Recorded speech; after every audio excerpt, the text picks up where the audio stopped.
I start also with the confession. I'm not an expert on terror. I know public diplomacy, I know new media, hence new media. But so therefore, I would like to think about different ways we can use social media in order to bring our message, the message of the democratic world, to the world, and also to these places where not necessarily democracy is part of the environment. And if there is a discussion there, we cannot afford ourselves. And when I say we, I mean government, counter-terror organizations, individuals. We cannot afford ourselves not to be there and not to be part of the discussion. So therefore, when someone is saying he's not on Facebook or he's not on Twitter, I'm saying you don't have the choice. You have to be there. If you have a message and you want to spread your message, you have to be there. Different people are on social media because of different reasons. And if I'm talking about organizations, if I'm talking about government, they are there in order to spread a message, first. Second, other people are there as well in order to get messages. And in order to get messages from different people, which we decide who is important to us in the subject or in the topic we are interested in. People were speaking here before about different ways terror organizations are using the web, are using social media in order to spread the message. The conclusion is very simple. Everything we can do, a terror organization can do better, period. When it comes to social media, when it comes to the internet, it's very difficult to fight terror organizations. I'm not talking about intelligence groups. I'm talking about society. And most of us, when we think about ways to combat terror, when we think about ways of counter-terrorism, we think about what we can do in a tricky way to bring our message to the people out there, the people in these countries where terrorists or terror organizations recruit terrorists and so on and so forth. And what I would like to do is to introduce a different approach.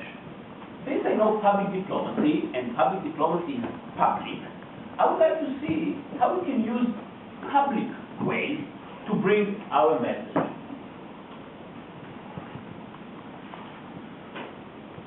So, before starting speaking about ways I think we can spread our message in these countries or wherever terrorists or potential terrorists are, about how social media benefits terror organizations.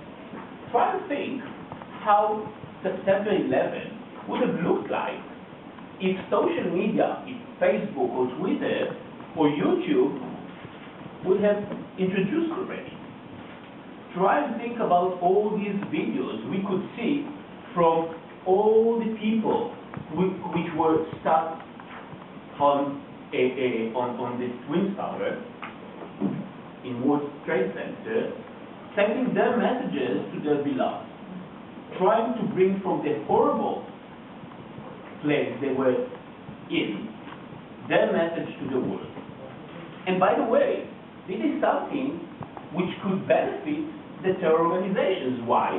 Because the aim of a terror organization is the drama, is to show the world what it succeeded to do. So therefore, everything we can do on social media, terror organizations can do better, and they can benefit more from the existence or from the introduction of social media into our community. The first way, or one of the ways I think about, is bringing the message, but bringing the right message. And when I say the right message, is bringing reality. In all these countries where terrorists recruit terrorists, most of them, if not all of them, are not democracies. Most of them are not democracies. And the people who live in these countries, they know that they live in a country which is not a democracy. So therefore, through the internet, they're trying to find information about what's going on out there. When I say to bring the message, I'm not talking about propaganda. Propaganda is gone. No one is going to get the message, a propagandistic message, and think that this is something reliable. I'm talking about bringing reality.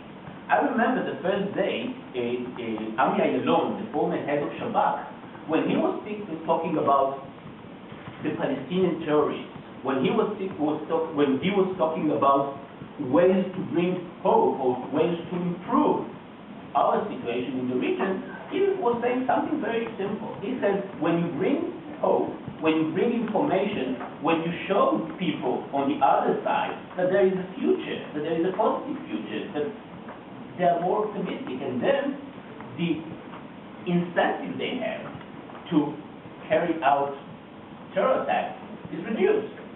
So what I'm saying is, don't try and think only about ways you can combat terror via social media. I'm not talking about propaganda. Propaganda is gone. No one is going to get the message, a propagandistic message, and think that this is something reliable. I'm talking about bringing reality. I remember the first day, Ami Ayalon, the former head of Shabak, when he was talking about the Palestinian terrorists, when he was talking about ways to bring hope or ways to improve our situation in the region, he was saying something very simple. He said, when you bring hope, when you bring information, when you show people on the other side that there is a future, that there is a positive future, that they are more optimistic, and then the incentive they have to carry out terror attacks is reduced. So what I'm saying is, don't try and think only about ways you can combat terror via social media, also about the public option we have, and we have. And I'm not talking about government. Government cannot bring this message. A message which is coming from a government, no matter where, is perceived as a biased message. And it's true when it comes from the Israeli government, it's true when it comes from the American government, it's true when it comes from every government. Especially if we are talking about a message which we want to spread in these countries where terrorists recruit other terrorists. One more way I could think about is, when we think about a potential terrorist, we don't think about them as human beings. We think about them as, these terrorists. These people are people like human beings. These people, they are interested in the same topics you and me are interested. They're interested in sports, they're interested in music, they're interested in love. They live normal lives, most of them, all of them, before they're recruited. Let's try and talk to them on these topics and bring our message, or bring the message of the democratic world to them, but we can't do it. We should find who are the people in these societies with name recognition, with credibility, people that they will perceive them as part of their society, and let's try and see how they can bring this message. I would like to bring most cases, if they want to know more, they go to the internet, they go to YouTube, they go on social media, and the numbers are increasing. The numbers are increasing dramatically. Monte Cristal before showed 350 million people who are on Facebook, and since you were talking, there are much more. And today the estimations are around 500 million people who are there. And since Facebook started to translate itself to different languages, more people are joining the conversation. So therefore, what I'm saying is, let's be on these platforms, but with people whose message will be more credible. And only two small examples are from the Arab world. Nazanin Afshim Shah. But there are other examples as well. Other examples of people with credibility, with name recognition, people who know how to use social media in a very smart way. The other example I want to show is Queen Rania. I mean, if you ask me, Queen Rania is one of the best ambassadors Jordan has abroad, but at the same time, she's also a great figure inside Jordan. And here's only one example how Queen Rania is spreading the message about Jordan, but unfortunately, right now she's doing it only in English. If she could do it in Arabic, speaking to her own people, then the added value of this activity would be much, much bigger. But she also speaks the language of Jordan.